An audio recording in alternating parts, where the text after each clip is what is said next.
qui a dit que vieillir est forcément triste? Certainement pas Sophie Davant. Alors qu'elle a célébré son 60e anniversaire en mai dernier, l'animatrice s'apprête à vivre une rentrée intense et haletante. Elle sera, dès le début du mois de septembre, à la tête d'une émission quotidienne, en direct sur Europe 1.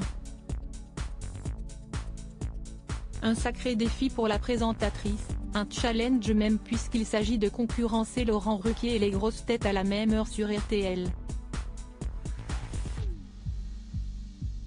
Pas de quoi effrayer cette hyperactive qui prépare également sa rentrée sur les étals des libraires puisqu'elle publie, le 5 octobre prochain, « Quel bonheur de vieillir », un recueil de conseils pour bien avancer dans l'âge. On peut considérer que vieillir est une chance et tout faire pour mieux vivre à ce moment-là de notre vie, a-t-elle expliqué dans le dernier Télé Loisirs, disponible en kiosque depuis ce lundi 14 août.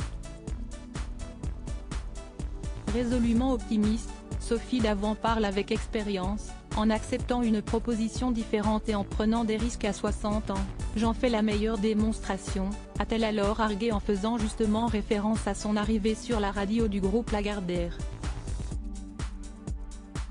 Sophie Davant, Anne-Sophie Lapix, Daphné Burki. Les stars de la conférence France TV Sophie Davant, sa soif de changer plutôt que de s'enfermer si la compagne de William Lémergie affiche une détermination admirable, ce grand bouleversement professionnel lui a tout de même suscité quelques sueurs froides. Après la proposition d'Europe 1, je n'ai pas dormi pendant 2 mois et demi. Ça a été difficile, douloureux même. La direction de France 2 a été formidable, elle a compris mon envie de changement, mais faire une émission de radio à la même heure, je me doutais bien que ça allait poser un problème, a-t-elle notamment expliqué lors de cette même interview accordée au magazine Télévision.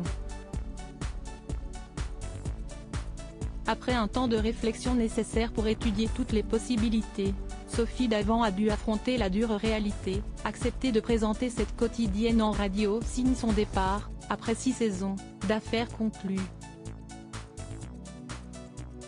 Je ne voulais pas que les téléspectateurs se sentent trahis par mon départ ni qu'ils imaginent que je reniais cette émission à cause de la lassitude.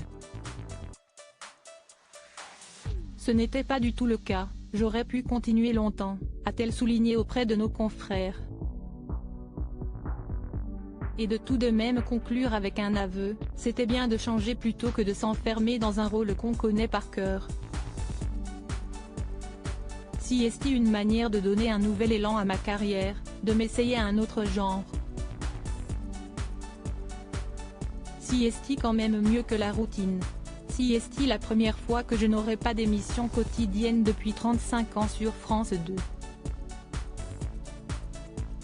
Article écrit en collaboration avec 6 médias.